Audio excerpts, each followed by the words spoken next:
Virginia, November 1944. The night air hangs cold over the Chesapeake Bay, sharp with the scent of salt and diesel. A thin fog moves across the docks like a living thing, brushing against crates, ropes, and the boots of men who are waiting, some in silence, some in disbelief. A military ambulance idles beside the pier, its engine humming, its headlights throwing pale cones of light across the planks. Inside, a German nurse sits rigidly on the bench, her hands folded so tightly that her knuckles shine white in the dim glow. Her name is Erika Brandt, 26 years old, trained in Hamburg, hardened by field hospitals in France, but still, beneath the uniform and the discipline, fragile in ways she has never admitted. She has been captured only days earlier, pulled from a makeshift medical tent as American forces pushed through the Hürtgen Forest. Now she is in enemy hands, thousands of miles from home. She stares at the American medic who opens the rear doors. He looks too young, she thinks, too calm, too unafraid. He gestures toward her ankle. "You're hurt," he says. "Let me take a look." Erika jerks her leg away as if scorched. "Fassen Sie mich nicht an." "Don't touch me." He pauses, surprised but not offended. "My name's Lieutenant Daniel Reese," he replies softly. "I'm a doctor, that's all." But Erika has heard the stories. They all have. Back in Europe, Nazi propaganda whispered relentlessly. Americans mutilate prisoners. American medics use Germans for experiments. American doctors are butchers wearing white coats. So she does what she was taught to do. She refuses care. She braces for cruelty. She expects the worst. Instead, the young doctor only kneels, steadying his hands, waiting for permission she does not give. And in that impossible stillness, fog drifting, ship ropes creaking, the smell of cold iron in the air, Erika wonders, is this a tactic, a performance, a trick before the mask drops? What she discovers in the coming weeks will shatter every belief she carried across the Atlantic. This is the quietly extraordinary true story of a German nurse, an American doctor, and the unexpected mercy that rewrote both of their lives. Europe, early 1944. The war is grinding itself into a kind of mechanical madness, and the German home front is being fed a steady diet of fear, carefully arranged, deliberately sharpened and broadcast through every available channel. In town squares from Lübeck to Stuttgart, posters shout warnings about American brutality. Propaganda reels at village cinemas show staged scenes of U.S. troops mocking wounded Germans, torching farms, tearing apart families. Radio programs repeat claims of Anglo-American barbarism, invoking an image of a nation supposedly ruled by greed and mongrel chaos. Even in military hospitals, where Erika Brandt works 12-hour shifts dressing wounds and whispering comfort to boys too young to shave, the rumors seep in like dark water. "Pass off, Schwester," one doctor warns her late one evening as they lean over a soldier screaming from a stomach wound. "If the Americans ever take you, God help you. Their medics experiment on prisoners." Erika nods, silent, absorbing each word as if they are medical facts rather than political invention. Among frontline soldiers, the stories grow even more grotesque. Captured Americans, it is said, shot German wounded. American nurses refused care to Axis prisoners. U.S. doctors amputated unnecessarily simply to cripple the enemy. None of these claims can be verified by the men repeating them, but verification is never the point. Fear is. So when Erika's field hospital collapses under artillery fire during the Hürtgen Forest fighting and she is taken prisoner, she clings to the propaganda as if it were armor. Belief, even false belief, feels safer than uncertainty. The Hürtgen Forest is a place where daylight barely penetrates the tangled canopy. Shell holes fill with icy water. Smoke hangs low. Trees burst from artillery fire, sending wooden shrapnel slicing through the air. when American troops overrun the medical station. Little more than a cluster of canvas tents, Erika is tending to a dying teenager named Emil. She remembers holding his hand, whispering, "Ich bin da, I'm here," until he goes still. Moments later, she is surrounded by rifles and unfamiliar accents. A sergeant shouts, "Medic, we've got a live nurse here." Another replies, "Get her out, she's valuable." The words confuse her. Valuable. Not enemy. Not prisoner. Valuable. Still, she is marched out, trembling, certain she'll be shot before dusk. 3 days later, she is part of a transport column. Hundreds of Germans, some wounded, some limping, some silent with shock, being marched toward the port in Le Havre. American guards flank them, weapons ready but not raised. At night, German prisoners whisper their fears. "They'll throw us into the ocean. They'll starve us on the crossing. I heard they mark prisoners with numbers." Erika says little, but her heartbeat echoes the same dread. On the pier, she sees the Liberty ship for the first time, massive, steel gray, its hull streaked with rust. She smells tar, seawater, and oil. She hears the hollow clang of boots on the gangway. She trembles. Below deck, the holds are cramped but not brutal. Hammocks sway gently. The cold bites, but blankets are provided. Men murmur in disbelief when American sailors bring tin cups of hot broth. A sergeant named Otto whispers to Erika, "They're fattening us before they do something worse. This isn't kindness." Another man, Klaus Miller, replies in a low voice, Maybe they aren't what we were told." Erika shuts her eyes. She wants to believe Klaus, but propaganda has carved deep grooves into her thinking. She grips the side of her hammock and reminds herself, "Do not trust, do not hope, do not forget what they say Americans are." And yet, as the ship cuts through the Atlantic swells, she cannot silence the smallest, most dangerous thought. But what if everything we feared is wrong? The most disorienting revelation lies ahead, waiting for her on American soil. Norfolk, Virginia, December 1944. The Liberty ship groans as it eases toward the pier, its steel hull scraping against thick ropes tossed up from the dock. Dawn is still only a pale smear on the horizon, and the air smells of brine, pine resin, and distant coal smoke drifting from factories inland. For the German prisoners leaning over the rail, thin, unshaven, exhausted, the United States is not a dream, not a nightmare, but something stranger, an impossibility taking physical form. Erika stands near the bow, gripping the cold railing. Her injured ankle throbs with each shift of the deck. She sees the broad wooden pier stretching out like a long tongue into the bay, flanked by trucks, ambulances, and rows of American MPs whose silhouettes look more relaxed than she expects. None are shouting. None are pointing rifles. Some have their hands in the pockets of thick wool coats. It throws her completely. A man beside her mutters, "Does Istein fall? It must be a trap." Another prisoner, a former university student named Friedrich Hahn, watches silently, his brows drawing tight with confusion.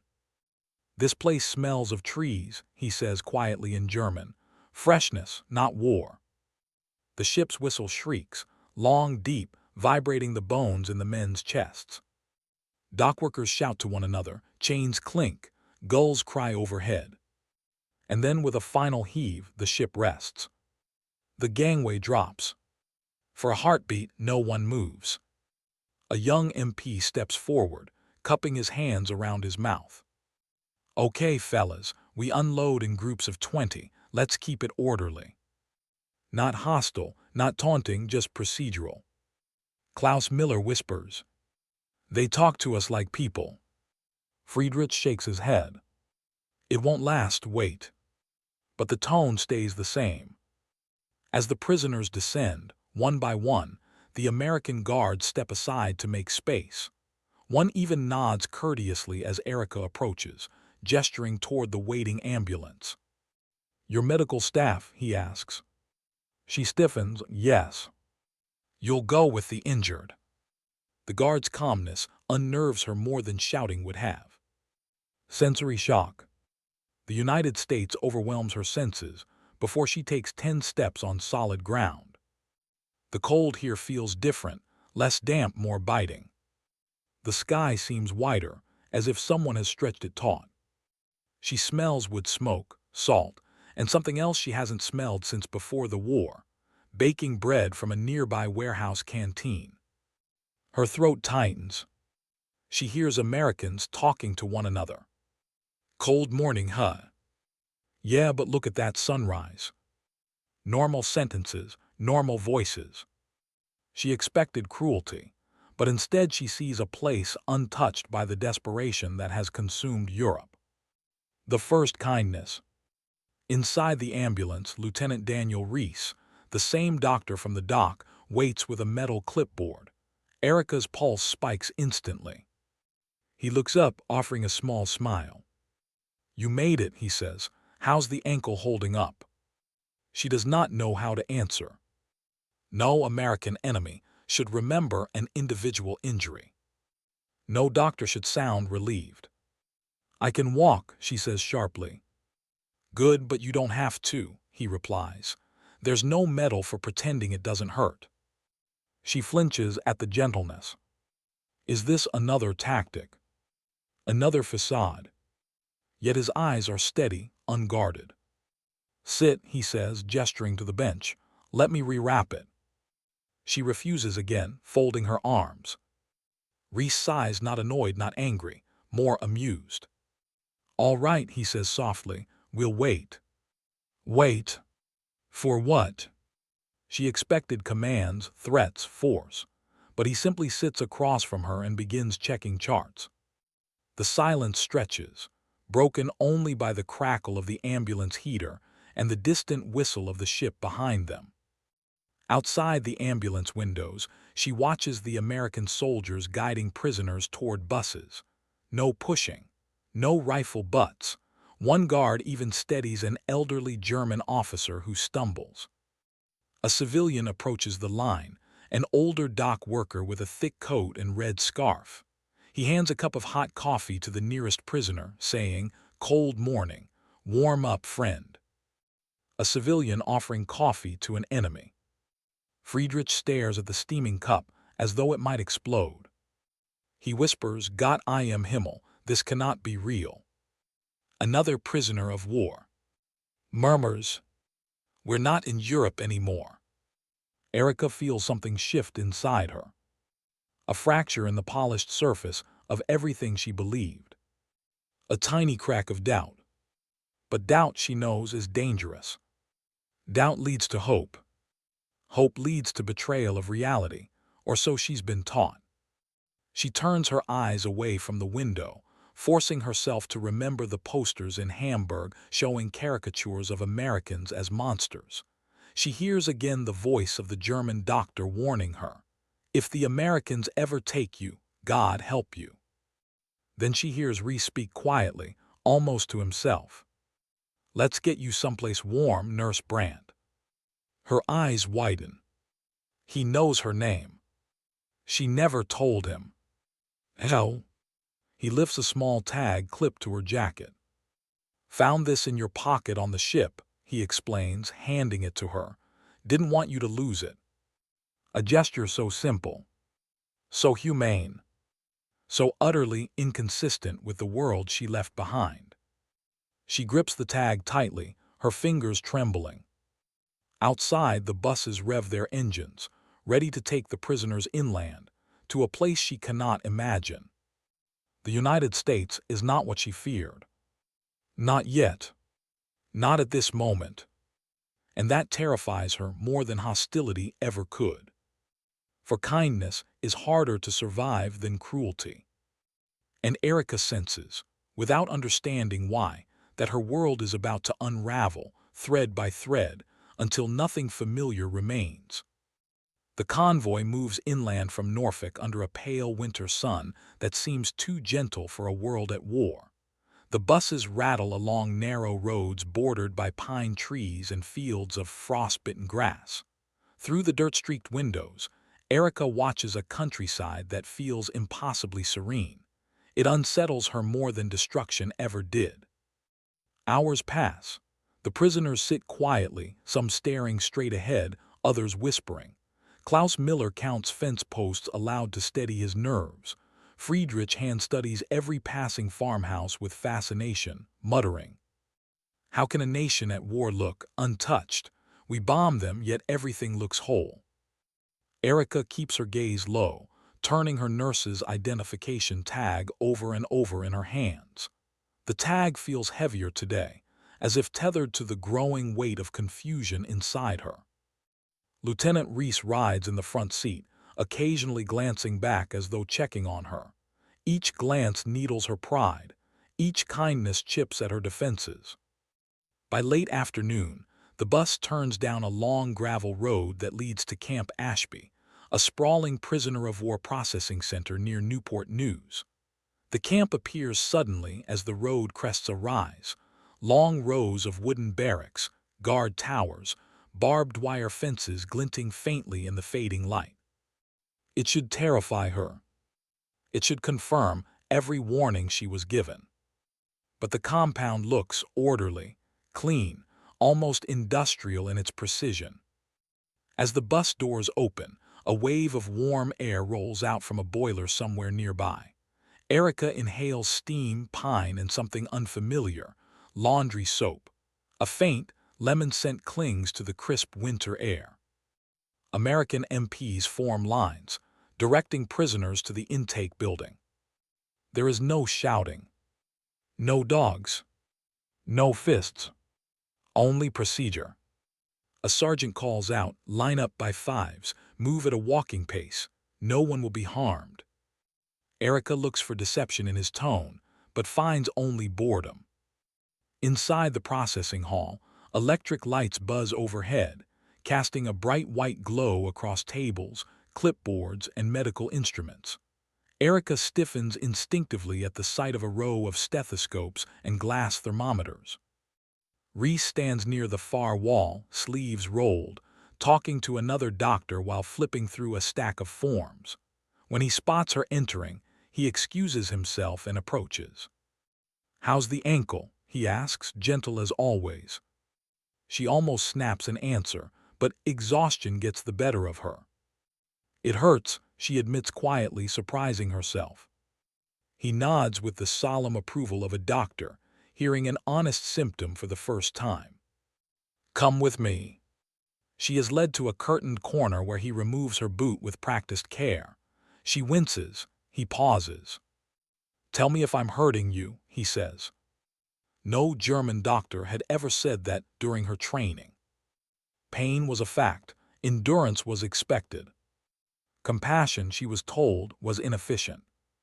Reese wraps the ankle slowly, explaining each step, not because she needs the explanation, but because it is how he treats everyone. "You could have a mild sprain," he says.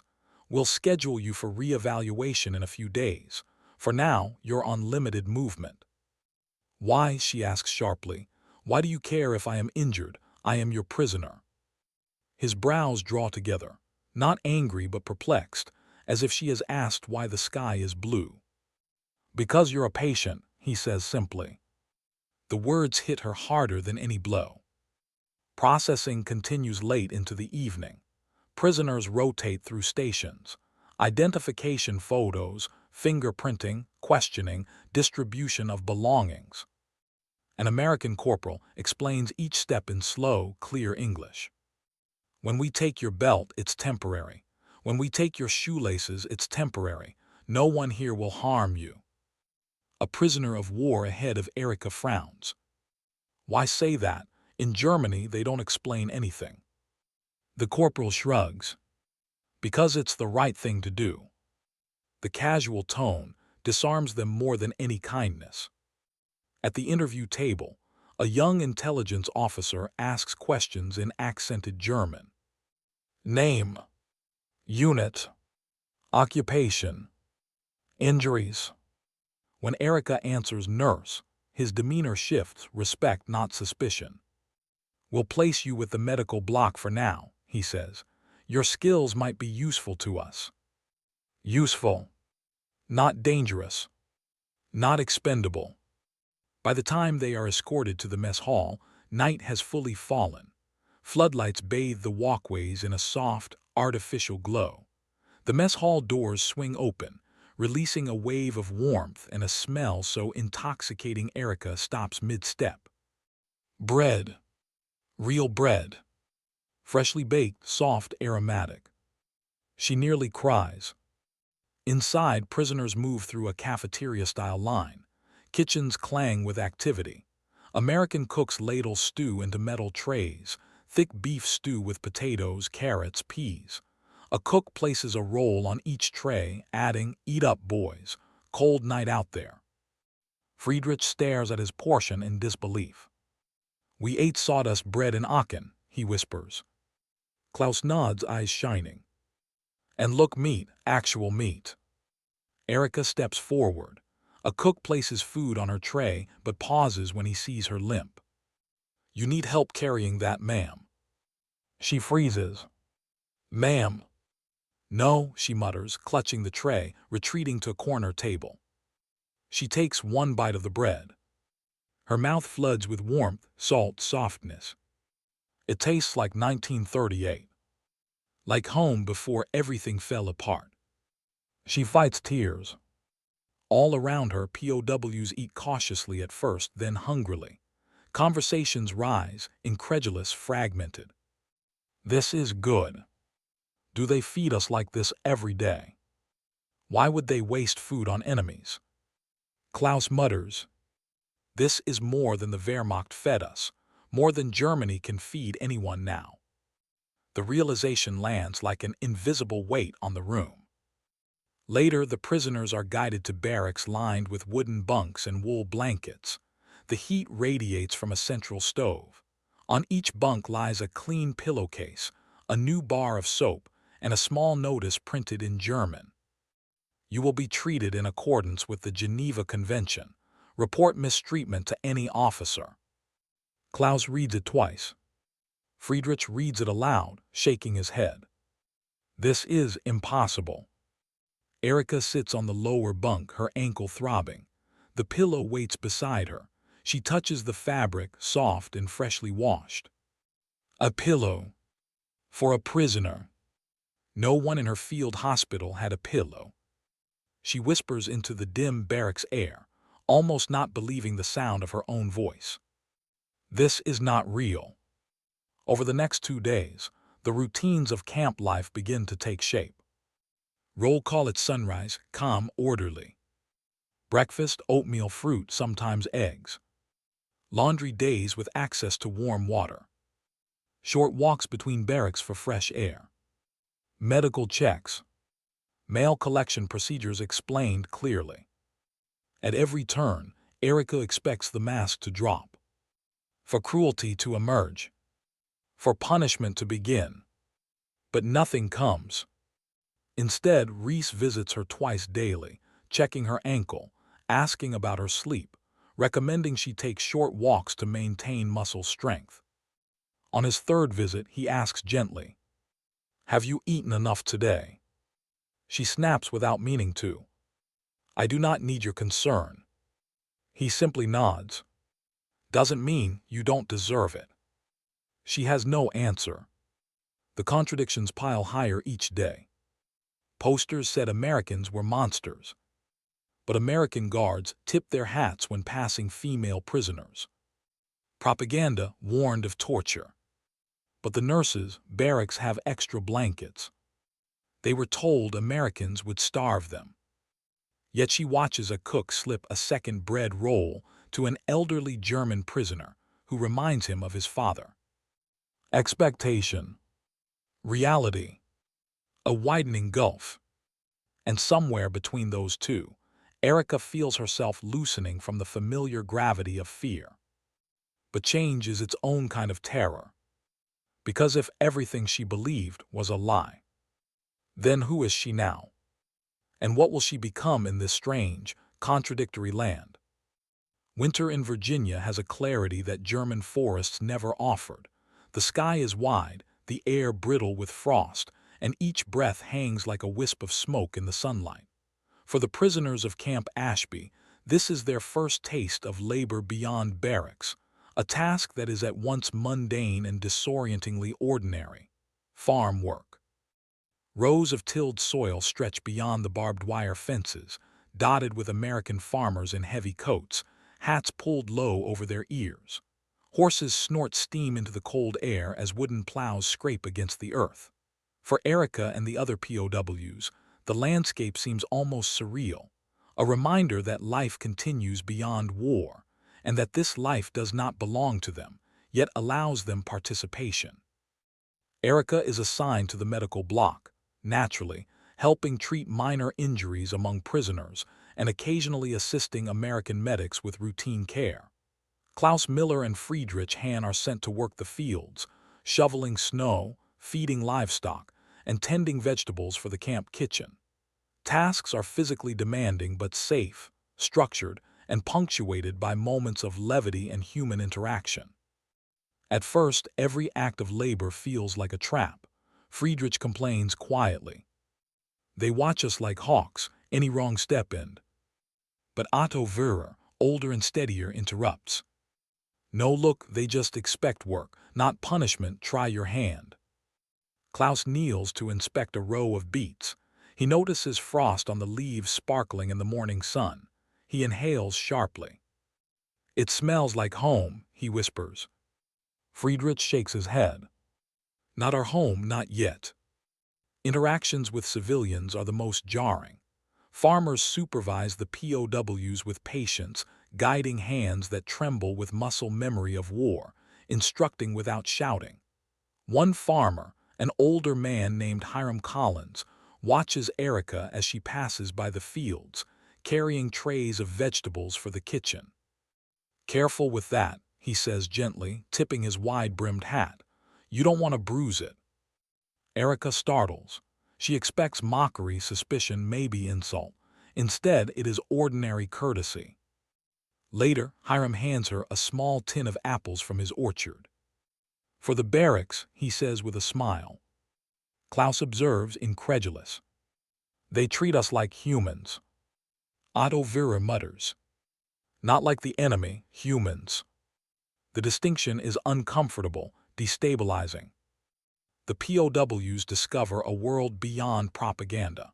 During breaks, they glimpse children playing in the fields, hear the laughter of American families visiting the camp perimeter, and taste foods unknown to them. Warm apple cider, spiced and sweet. Fried chicken with a crust that shatters delightfully under the teeth. Mashed potatoes rich with butter, unfamiliar in quantity and quality. Bread so soft and plentiful, it challenges all assumptions about scarcity. Friedrich stares at his first bite of cornbread. "It tastes like celebration," he says. Klaus laughs quietly. "Celebration, we are prisoners." Otto Wehrer shrugs. "Maybe they are celebrating our survival." Language remains a barrier. Instructions are often given in English. Prisoners rely on gestures, miming, and broken phrases. Yet understanding grows through shared effort. When a horse refuses to pull a cart, an American farmer says slowly, "Pull together, easy now." Klaus, Friedrich, and Otto nod, the universal rhythm of labor bridging the gap. Some gestures are small, almost imperceptible, yet resonate profoundly. A cook slipping extra bread under a cloth. A nurse lending an overcoat during a bitter morning. A farmer pausing his own work to steady a trembling prisoner, trying to lift a wheelbarrow. Erika witnesses one incident and nearly drops her tray. Klaus has cut himself on a metal spade. The blood is minor, but he winces. Before she can react, an American worker kneels beside him, presses a handkerchief to the wound, and says quietly, "You'll be all right, friend." Klaus's eyes widen. He whispers, "Friend," he calls me friend. It is a word laden with danger in their minds, a promise of trust that feels impossibly fragile. The POWs are not blind to contradictions. While they experience generosity and order, The broader American society is riddled with its own injustices: segregation in nearby towns, unequal pay for black laborers, and subtle class distinctions. These observations do not diminish the kindness they experience, but they complicate the moral narrative they are being forced to rewrite. Erika notes quietly in her mind. They are not perfect, they are human, and perhaps that is enough. Over weeks, tentative bonds form. Klaus teaches an American farmer's young son a few words of German. The boy giggles at the harsh consonants. Friedrich shares stories of his youth in Berlin, carefully omitting anything political. Erika and Reese establish a quiet rapport, brief conversations about medical procedures, occasional moments of mutual observation in silence. One day, after a long morning tending livestock, Otto confesses quietly to Klaus. "I never thought I would laugh with an enemy." Klaus replies, shaking his head. "Laughing, I never thought I could either." These moments, ordinary yet extraordinary, begin to chip away at the cognitive dissonance instilled by years of indoctrination. The world Erika once believed immutable, the world of propaganda, fear, and rigid hierarchy, is unraveling. Physical labor grounds the prisoner of war in reality. They feel muscles they had forgotten, taste foods previously unattainable, and sense the rhythms of a society that functions without war pressing at every moment. Yet each act, each day, is a lesson in humility. They are not captains, not conquerors. They are participants, observers, learners. Erika tends a small medical tent one morning and watches an American soldier teach a young prisoner of war to bandage a minor wound. "See, right pressure, not too tight," the soldier instructs. Erika's fingers mimic the motion and the patient flinches slightly but then relaxes. She feels a strange pride. Not ownership, not power, simply competence exercised for another human being. It is disorienting. Empowerment without domination. Skill without cruelty. For the first time since capture, Erika feels agency, yet in a way that challenges every lesson she was taught in Germany.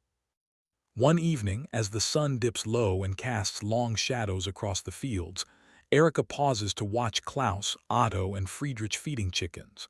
They are laughing quietly at some private joke, their voices low, intimate, human. Across the field, an American farmer works silently, hands steady on a plow, eyes serene. The realization strikes Erika like cold water. They do not hate us. They do not wish us harm. They see us as people. She closes her eyes against the setting sun, feeling the tension in her shoulders melt slightly. The seed of transformation has been planted. And yet, Erika knows the war still rages elsewhere. The world outside these fences remains as brutal as ever. Trust here is tentative, fragile, and dangerous, but the first cracks in fear are undeniable. The journey of understanding, of unraveling indoctrination and confronting lived humanity, has only just begun. Spring arrives slowly at Camp Ashby. Frost thaws, and the first green shoots of grass push through brown, trampled soil. For the prisoners, the subtle shift in seasons mirrors an internal transformation, one that is as disorienting as it is profound. Fear is no longer the only lens through which Erika and the others view the Americans. Something else, something far more destabilizing, is growing: recognition of humanity across enemy lines. It begins in small, almost imperceptible ways. A communal lunch in the mess hall evolves into something richer than mere nourishment.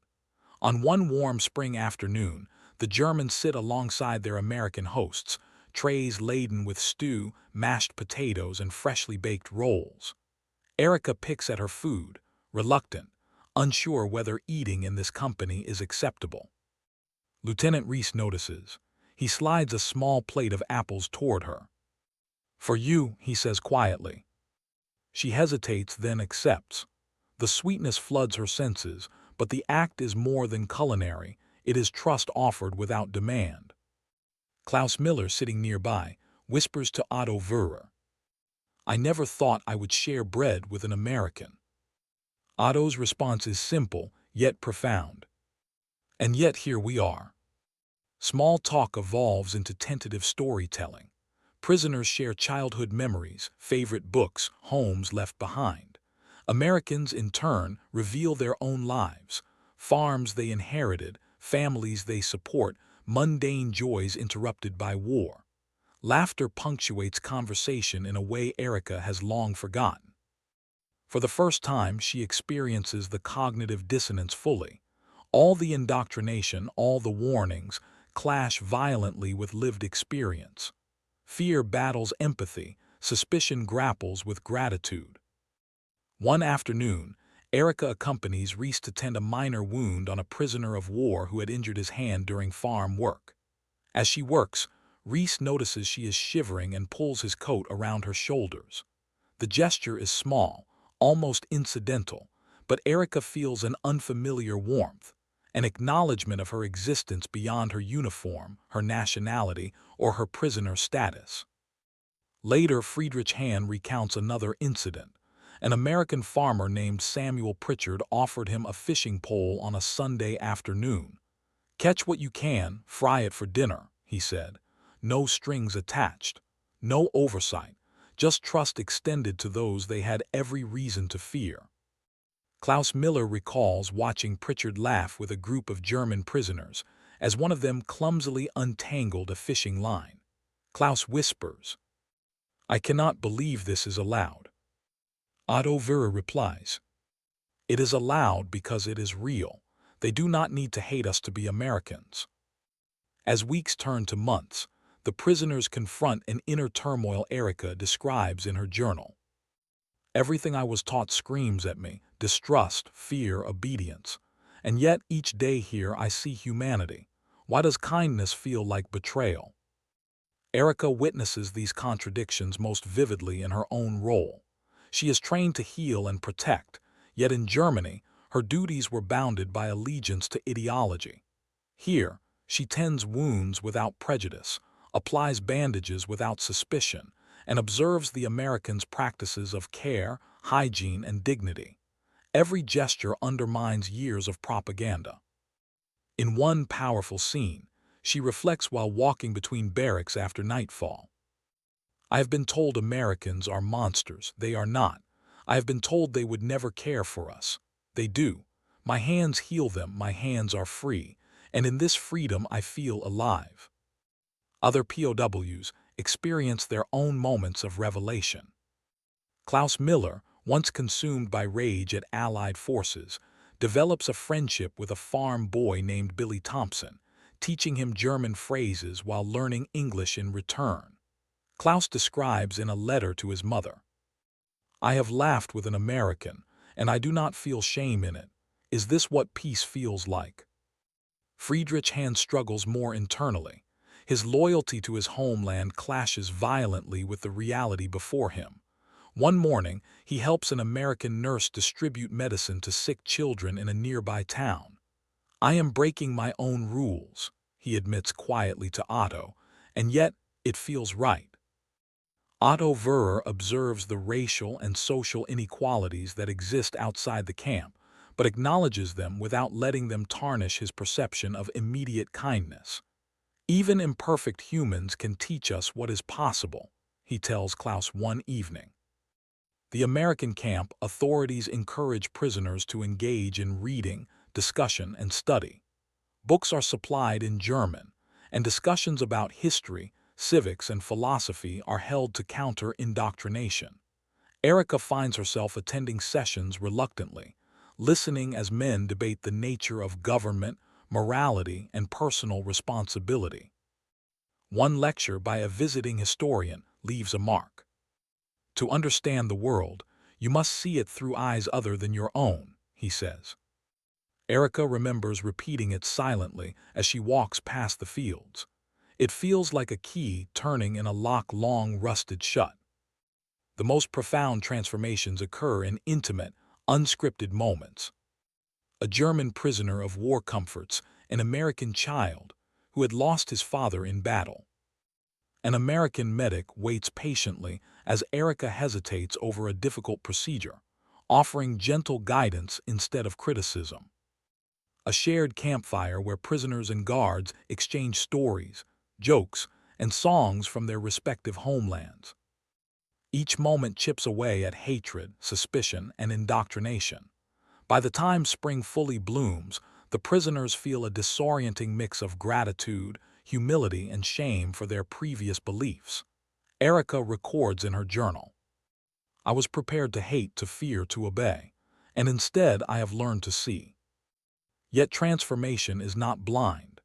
Erika notices injustice outside the camp, racial segregation, uneven pay, and subtle class biases among Americans.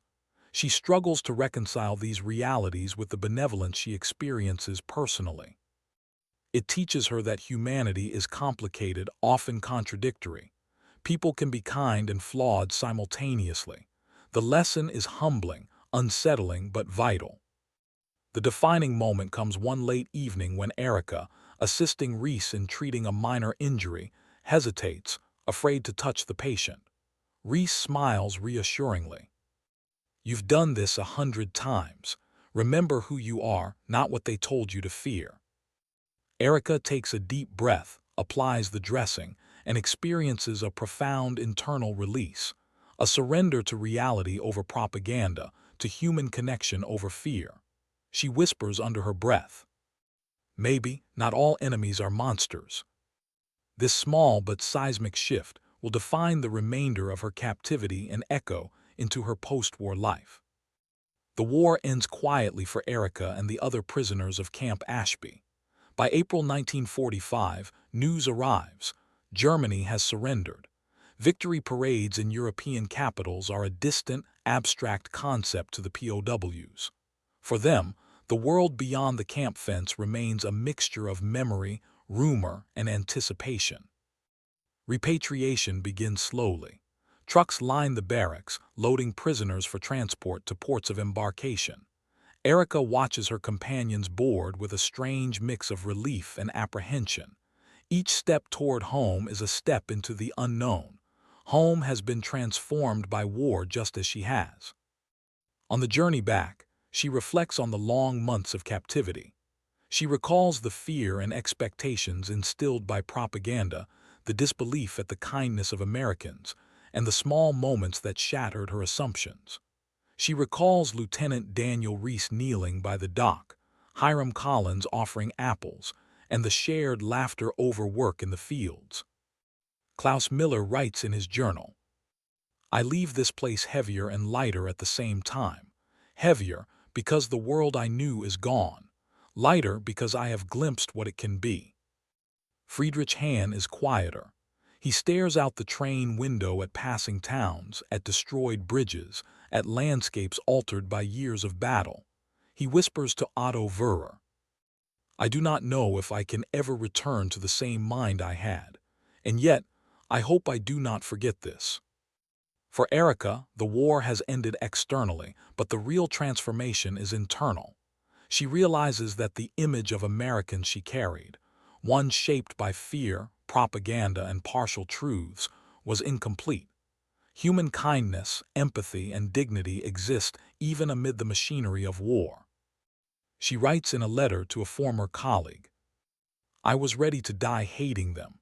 Instead, I have learned to live understanding them." Other POWs echo this sentiment. What they had anticipated, hostility, cruelty, domination, was replaced by patience, care, and civility. The stark contrast leaves them disoriented, humbled, and profoundly changed. The return to Germany is not simple. Cities lie in ruins. Families are scattered. Food is scarce. Propaganda and hardship had once framed the world as predictable and comprehensible. Now, the prisoners face a nation that is broken, chaotic, and desperate, a nation that cannot yet provide the kind of human decency they experienced in captivity. Klaus Miller observes, "In some ways, I feel more American than German right now. Here, I know what care looks like. At home, I must rebuild it from memory." Erika notes the stark differences in medical care. She had trained in hospitals once proud of German efficiency, yet depleted and demoralized by war. In contrast, American practices, even in the confines of a prisoner of war camp, offered her consistency, empathy, and resources. The experience reframes her understanding of professionalism, compassion, and duty. Months and years later, the imprint of those months remains vivid. Friedrich Hahn dedicates himself to medical work with a focus on humanitarian care. Klaus Miller becomes involved in reconciliation programs between former German and American communities. Erika carries forward the lessons of empathy and courage in her nursing career, recalling the small, patient gestures that defined her captivity. The American doctors, soldiers, and civilians, too, reflect on the relationships forged in these unlikely circumstances. Mutual recognition of humanity bridges divides once thought insurmountable. As Otto Wöhrer later writes, "We left as prisoners, but we returned as people who had glimpsed a better world, one built by trust rather than fear." Several former prisoners of war recounted the experience in post-war interviews. Erika Brandt, "I expected cruelty, instead I found patience. I expected hate, instead I found care. It changed not only how I see Americans but how I see myself." Klaus Miller, "If someone had told me in Hürtgen that I would laugh with Americans, I would have called them mad. But laughter happened, and so did understanding." Friedrich Hahn, "I carry the memory of small kindnesses everywhere I go. They remind me that even in war, people can choose mercy." These voices testify not only to individual transformation, but to a broader truth, that human dignity can persist, even amid the machinery of global conflict. The story of Erika and her fellow POWs offers historians a lens into a lesser-known aspect of World War II, the ways humane treatment, structured routines, and personal interactions shaped perceptions of the enemy. Camp Ashby and similar American prisoner of war camps followed Geneva Convention protocols, but more than legal compliance, they demonstrated the power of empathy and ethical consistency. Through these experiences, former prisoners returned to a Germany that was morally fractured, carrying not resentment alone, but a nuanced understanding of humanity, mercy, and the capacity for change. Their lives became living proof that even in war, individual acts of kindness can seed transformation. Erika sits quietly in her post-war apartment, decades later, recalling the winter docks of Norfolk, the mess hall smells, and the patient smile of Lieutenant Reese. She closes her eyes and remembers a simple truth. Fear can be taught, hatred can be enforced, but mercy is chosen. In a world defined by war, destruction, and propaganda, the prisoner of war experience at Camp Ashby endures as a testament to the human capacity for compassion, resilience, and growth. The sun sets over the Virginia countryside once more, though now decades have passed since the winter of 1944. Camp Ashby is silent, its fences long gone, its barracks repurposed or dismantled. Yet the echoes remain, not of conflict but of choice. The quiet, deliberate decisions of human beings to act with dignity, patience, and compassion, even toward those labeled as enemies. Erika Brandt, Klaus Miller, Friedrich Hahn, and countless others carried the lessons learned here into lives forever altered. They returned to Germany not merely as survivors of war, but as witnesses to the enduring power of empathy. They had expected fear, hostility, and cruelty, and instead discovered patience, understanding, and connection. This contrast shattered assumptions and reshaped their very understanding of what it means to be human. The story is not one of facile triumph or moral certainty. Americans were not perfect. The world remained messy, unjust, and contradictory. Yet within the boundaries of the camp, the POWs glimpsed a different kind of power, one rooted in human dignity rather than domination, in mercy rather than vengeance. These moments, small yet seismic, prove that even in the darkest chapters of history, light persists through acts of conscience. And so, we are left with a question that resonates far beyond 1944 or 1945. What does it take to see humanity in the midst of conflict? to choose care over cruelty, to recognize the person behind the uniform, the wounded behind the label. The story of Erika and her fellow prisoners reminds us that war does not have to extinguish humanity. Even in the most desperate circumstances, the choices of individuals, simple acts of kindness, moments of patience, a shared meal, can redefine a life, a worldview, a history. If this story has made you see war in a different light, support us by subscribing and sharing the lessons it carries. And in the quiet of reflection, let Erika's words linger. I expected fear and I found mercy. I expected enemies and I found humans. That is a truth worth remembering.